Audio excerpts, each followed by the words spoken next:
And I'm here to kind of give a little crack the DAT tips and tricks and kind of give you an insight and a perspective into really just nailing everything with regards to pre-dental and dental admissions. Quickly, before I start off with everything, I wanted to quickly say to stay tuned and watch the whole session, because at the end of this, I'm giving away 2 discount codes to one lucky winner at the end who will receive 50% off on a Crack the DAT subscription, and then everyone who watches it to the end will get a discount code. So make sure you stay tuned and look for that at the very end of this. So today's topic is study schedule, so DAT study scheduling. Let's pull up this little PowerPoint I have here. Okay. So, to start off, I want to just say that disclaimer, all of this information I'm providing is by no means you have to do it to get a perfect score. If you do this, you will get a perfect score. I'm not guaranteeing anything. I'm just going to give you my very candid advice on what experiences I have found to be helpful and things that I have heard from my friends and from different pre-dental students who have been successful in the DAT of ways to succeed in the long run with regards to study schedules. Also, always feel free to ask questions, write comments, anything that you want more information on, or you want more elaboration on. Just feel free to put those in there. So first things first is think critically about your own situation. So what I mean by this is that no schedule exists that is universal and will fit each person's life. So what I mean by think critically about your own situation is really take time before you start and you dive into studying for the DAT and adjust the kinds of things like what kind of student are you? Do you thrive in an environment where you work really well under pressure, where you like to cram and take tests, or would you rather spread it out over a long period of time and solidify the information? Do you work in high stress environments, aka studying for a whole day? Would that be beneficial or harmful to your health, your mental health also included? Also thinking about where you are in your life. So are you a post-grad and you are taking a gap year, you're working for someone, you have to work a 9 to 5. How are you going to fit your study schedule in for that? Are you a college kid but you're only taking 3 classes this semester? Or are you a college kid taking 5 classes this semester? Are you is it in the summer and you're studying over the summer as your full sole focus? Really think about who you are and what circumstances you are entering the study schedule in, and really be able to adapt that schedule to your personal needs. Because frankly, I think that there's a lot of quote unquote perfect study schedules or quote unquote optimal study schedules that are guaranteed to get you to have the results that you want. But truthfully, that's not how that specific study schedule is not necessarily going to work for you in your circumstances. So second point I have here is that adapt/build schedule based on your circumstances, which we just discussed. And don't be afraid to adjust your schedule. I know a lot of people, and we'll talk about this later too, kind of fixate on the idea that once you have a study schedule, you have to be super stringent to following that study schedule. And I think that is a very important skill in your study journey, is being able to stick to your study schedule, because it holds you accountable and it holds you responsible to putting in the hours that you need to put in to be successful. But you need to also think critically about your situation, and if you are burning yourself out too fast and you're not retaining anything, you need to adjust accordingly. Or on the flip side, if you are doing 30 minutes a day and you're not learning anything because you really haven't dug deep enough, you need to adjust accordingly. So that's what I mean by don't be afraid to adjust your schedule. Definitely have a schedule, because accountability is also key, but think critically throughout your study journey to make sure that you are optimizing your entire studying. So first thing first, after you've thought about your study schedule and your personal habits and your personal situation, you need to take a diagnostic test. And I think that this is very important. I think that it's pretty vital in kind of shaping how you structure your schedule. So, for example, like when I took my diagnostic, I went in completely blind. I had taken obviously most of my prereqs for dental school, so I had a pretty good science basis.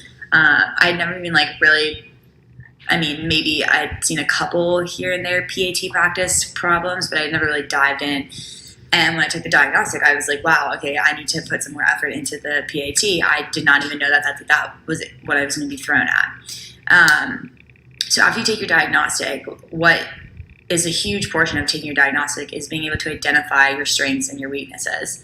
And that's not just based on the score report, but also how you felt you knew the material. So, for example, I took a couple diagnostics where I felt like I was absolutely blindsided guessing every answer for my bio section, and I ended up getting a really good score, but that does not necessarily mean that I knew those answers or that I was really good at bio, aka it's my strength. It just meant that for that one specific test, ended up being a good guesser, which is an important skill to have for test taking, but that does not mean that I did not need to study in the bio section. So that's really important too. Secondly, is kind of use this to guide your schedule. So, for example, like I said, once you combine what your strengths and weaknesses are based on the score, but also based on how you felt you did or knew the material, use that to then adjust what hours you're going to be needing to put into certain sections. Also, like, if you say you're really bad, not really bad, say you need to improve on your quantitative reasoning and your reading comprehension, but you crush the sciences. That doesn't mean you put the sciences in a box and you say, okay, I'm not going to touch the sciences. That means that you kind of layer the sciences in throughout when you're spending the majority of the time working on your reading comprehension and working on your quantitative reasoning, but you're still layering it in just at a less focus than your other ones that you need to work on. Next is balancing schoolwork studying. So again, kind of what I mentioned earlier about being not afraid to adjust your schedule. This is where I'm going to talk about make a schedule and stick with it. So I think that when you have to balance, which everyone has to, balance school, work, studying, social life, and like personal life, there's so many things you have to balance regardless of what kind of student you are coming in to study for the DAT. So that's why I think that making a schedule and sticking with it is super important in that balancing act, because if you have a critical, thought out schedule and you one day wake up really tired and you're like, I really personally am going to feel better if I sleep for this extra hour, because you said you were going to wake up at 6 and study before work instead of studying for an hour at 5 when you get off work, being able to do that, have an adjustment, or using your study schedule to be like, no, listen, I need to get up and it's going to pay off in the long run. So having that sort of stringent boxes to check is really important in holding you accountable and making sure you follow through with what you told yourself you're going to do. It also does help a lot to having the schedule written out, because once you start grinding on studying, all the days slightly blur together in the sense that I couldn't tell you 2 weeks ago on Tuesday what exactly I studied unless I looked at my study schedule. So that's what I mean by they blur together. And having that study schedule really helps you map out what exactly you need to do so you're not overstudying for certain sections and understudying for others. So my next point is do something every day. So do something every day is a really important point here, is that you need to be able to always do something. And by something, I mean, maybe it's laying in your bed and doing 20 minutes of PAT work. Maybe it's studying for an hour here to do a practice section of biology. Maybe it's, I don't know, doing a reading comprehension passage. But repetition is key for studying for the DAT. And so when you take days off, take a day off though. I mean, granted, we'll get to that later, but I think that taking a day off is important. But doing something every day really allows it to solidify in your brain and really allows you to retain the information instead of just taking a few days off and forgetting what you learned a couple days ago.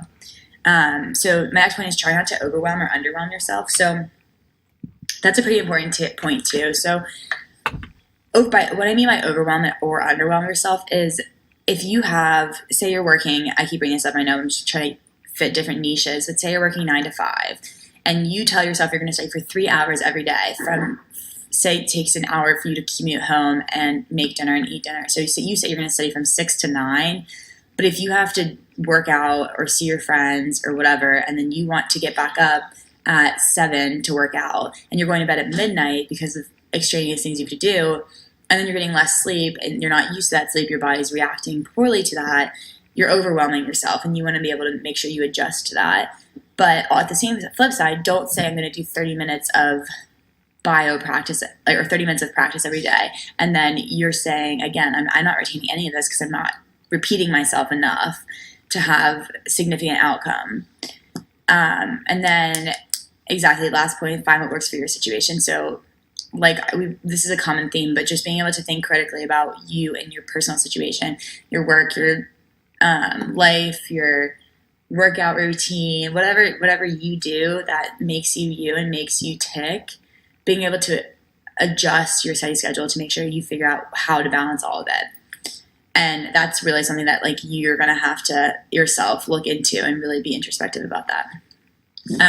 Okay, so now I'm going to kind of go through different sort of studier scenarios, and kind of talk about the tips and tricks that I've seen and I've talked to my friends about, and which we fall into different categories. So first, I would say that if you're working full time, so this is the 9 to 5, this is the 8 a.m. to 6 p.m., whatever hours you work, you're in the job and you are fully working. So obviously study before or after your work hours, but make sure you dedicate a certain amount of time to that thing, that allotted time. So make sure you say every day, I'm going to study for 3 hours, or every day I'm going to study for 2 hours. I'm going to study for 1 hour when I wake up, 1 hour when I get home.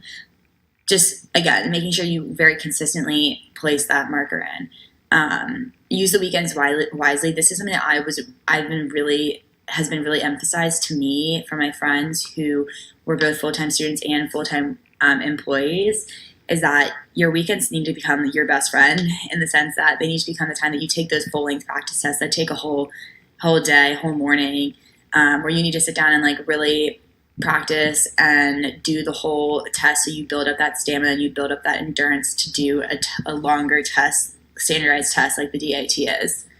And then lastly is being transparent with your employer. I know that I have a lot of friends who are working in dental offices who are also studying the DAT, and mentioning that to them, also they get really empathetic for that, because they had to go through the same thing at one point in their lives as well, at one point in their careers.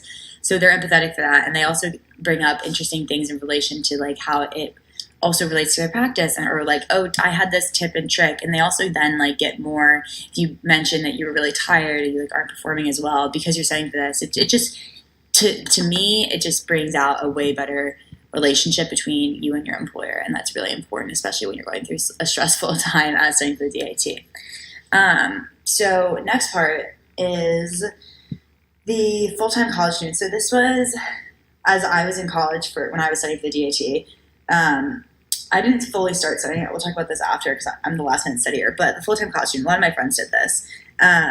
One thing that I found to be really emphasized by those who were full-time college students were looking at your syllabi, all of your syllabi, not just your major classes, but all your syllabi, and plan accordingly. So don't try to tell yourself on a Sunday right before the week of midterms that you're going to take 2 full-length practice tests. That's outrageous, and you're going to have way other things on your plate and be completely preoccupied. So you're not going to be able to dedicate the time that you need to take that test, or if you do, it's going to probably be a little bit, I don't know, not as complete or not as thorough as you would have liked, and your schoolwork might also take a plunder as well, which would ultimately negatively affect your application in the long run, because GPA is also very important in applying to dental school. So that's just completely something to be aware of and very much avoid if you can. So study with consideration of corresponding core science classes if applicable. So what I mean by this is, if you're taking biochemistry and physiology and anatomy all at the same time while you're studying for the DAT, a lot of that is going to be very relevant for your studying. So if you have a day where you have a biochemistry lab, a physiology class, and anatomy class all on the same day on Tuesday, say, and you're in class for, I don't know, 7 hours studying biology, I would wait to stagger your biology studying for the DAT until the next day so that you're staggering it and you're retaining and you're doing the repetition that is needed to put those facts into your memory. That's what I mean by study with consideration of corresponding core science classes. So the things that you're going to be learning in class are going to be relevant to your studying, but just don't try to overwhelm yourself on one day where you're studying biology for 7 hours. And then the next day you're not doing, or 2 days in a row, you're not doing any biology. Consider all extracurriculars / volunteering as well. That's a pretty, hopefully explainable statement. Just make sure you're considering your whole schedule. Don't just consider your classes and don't just consider your syllabi, but consider when you have to be certain places and when those certain places you can be kind of having some downtime, or you could be studying, or you could be doing some flashcards, anything like that. But others when you have to be fully engaged, or if you also work a job, like structuring all of that in to your study schedule so you can plan it out and be really accountable to that schedule. And then again, last point, which I just kind of touched on, was try to make out a consistent plan and generally stick to it. So we kind of talked about this too, and I told you it would be a recurring theme, but just you have to find this nice balance and this nice midpoint between sticking with the plan and thinking critically and being able to adjust that plan, but make sure you are shooting for a plan that's the most accurate that you can stick to, because ultimately that accountability is going to be key to your success. So the last minute studier. So I was a last minute studier, and I did this personally because I do better. I do well when I have to be put under pressure, and when it's kind of crunch time, I step up to the plate and I perform because there's no other option, right? So first thing is, I would say there's no shame in doing this. I think that a lot of things when I was studying, a lot of the study guides and the study schedules I was reading were just kind of shaming last minute studiers. They were saying that, the last minute studier is not necessarily going to be effective, and you need to be studying for at least 12 weeks to be able to get all the information in. And truthfully, I don't think that you ever could be. You're never going to memorize everything that you need to know for the DAT. There's going to be a random question in biology about some random species of birds or something that you have no idea, but there's no way you could have prepared for that. So I think that that's silly within itself. But don't if you're like me and this is how you choose that you're most effective in studying, don't be discouraged by what you see out there. Again, it's all very personal. Your study schedule is very personal to your life and your situation and how much time you can dedicate. So with that being said, if you are a last minute studier, you're going to want to dedicate a lot of hours to this studying. You're going to want to essentially make this your full-time job, or as much as you can. So I studied for, I don't know, probably about 4 weeks and 4 or 5 weeks. And I studied every day. I took 2 days off. I studied every day from 9 a.m. until 9 p.m., 9:30 p.m. And I took a 1 hour break to have dinner. And I was doing a working lunch in the middle. So I was a little bit burned out at the end of it. I was definitely ready to take the test and be done, but that was kind of how I needed to do it in order to motivate myself and push myself to getting all the information. Because if I was doing it any longer than that, I would have completely not been able to retain anything and just be completely burnt out. So if you're going to study in a shorter amount of time, you definitely do need to put the hours in it and make it into your full-time job, because ultimately you can't cut. If you're going to cut, my whole thing is that, say, what's the book? 10,000 hours is what you have to put in to be an expert in something. So say you wanted to put in, this is totally arbitrary numbers, but say you wanted to put in 100 hours in the DAT, and you are going to do 1 hour every day or every week for 10 weeks. That's 100 hours. So if you're going to cut that time in half and have five weeks studying, you need to be doing 2 hours a week. Just stuff like that, where you can't be cutting corners and not putting the time in. You just need to be able, if you're going to go for the last minute study and cut the week amount of time, you're going to need to up the amount of hours that you're doing per day. Also, it's okay to take small breaks. So that's kind of what I was talking about earlier about taking breaks, like taking a day off, taking a weekend off, taking a work day off, being able to really monitor yourself. And that's what my last point is prioritize your mental and physical health. So if you're someone who has to work out to feel clear-headed and feel very motivated, then you need to prioritize that. If you're someone who gets really easily overwhelmed and needs to meditate every day, or if you need to meditate, those are two different things. If you're someone who gets really overwhelmed when you have a lot on your plate, being able to recognize that and manage that, or if you just need to meditate every day and have a clear head in order to study effectively, you need to prioritize those little things.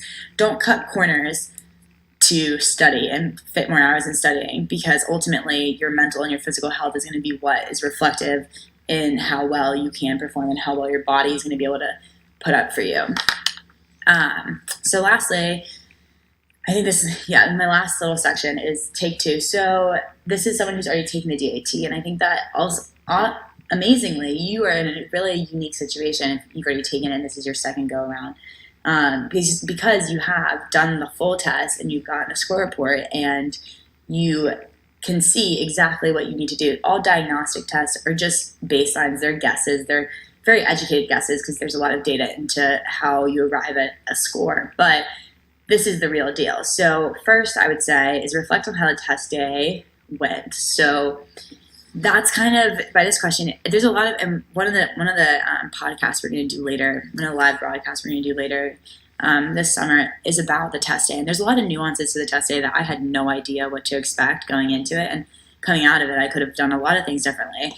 But if you didn't perform as well as you would have liked, reflecting on how that test day went and to see if there was anything that caused you to trip up or anything that like really detrimentally affected your score via the environment or the information or the timing of the test or how you did the writing on the laminated sheets, just a bunch of different little factors that you don't necessarily think about until you take the test.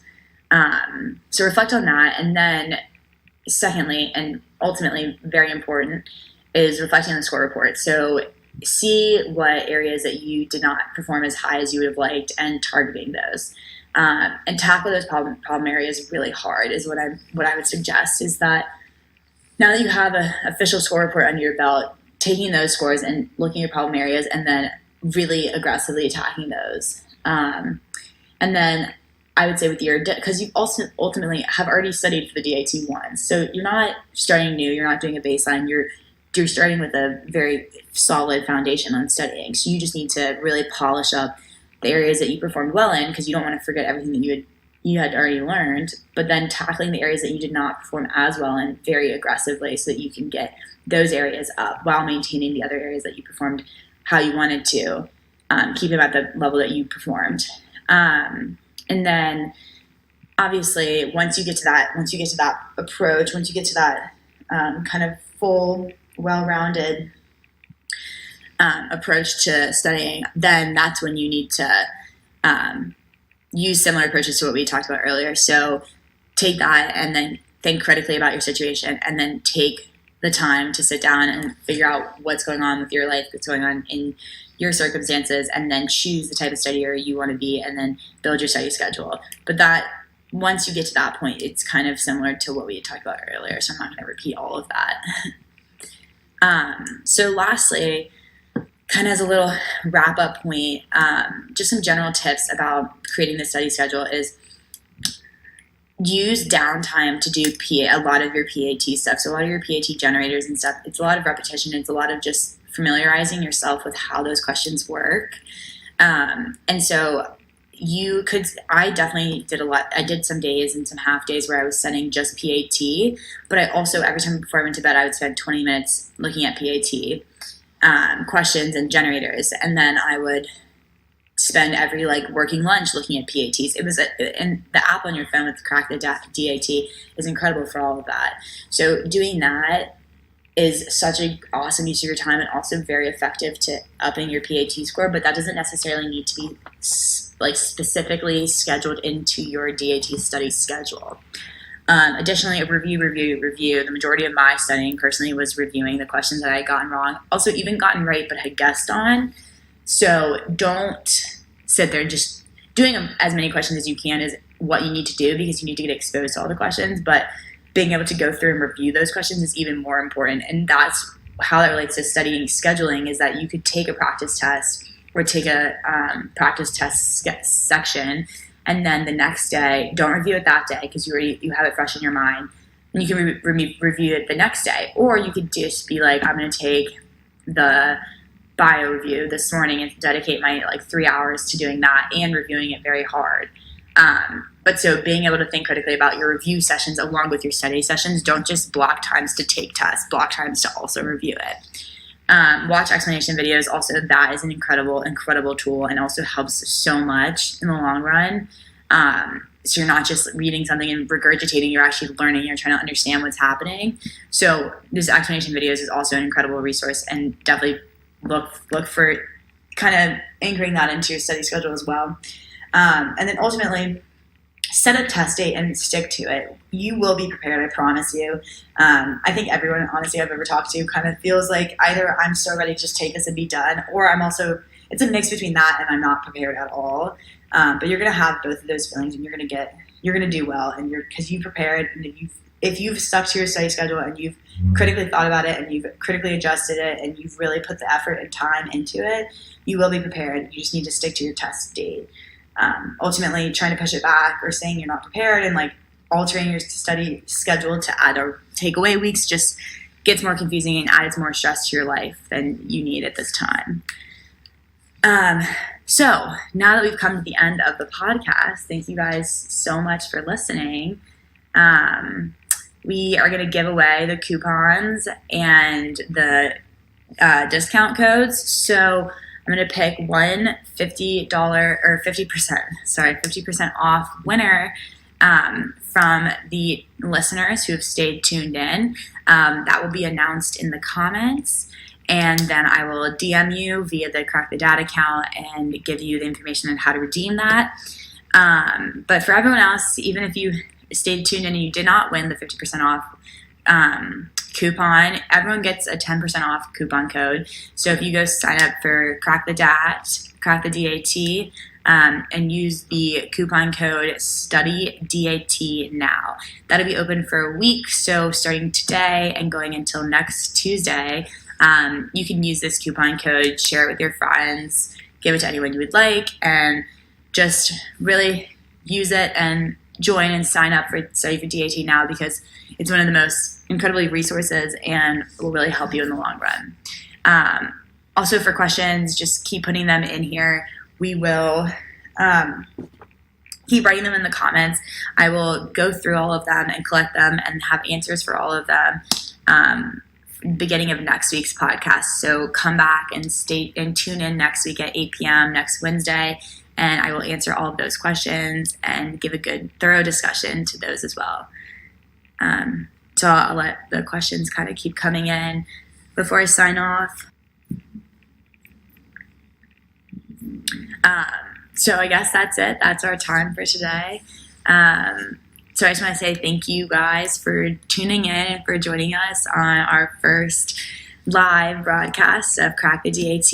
I hope today was helpful, and remember, keep writing your questions and I will have them all for next week. And don't forget to use the coupon code, share with your friends to get some savings, and I will DM the winner of the 50% off code too.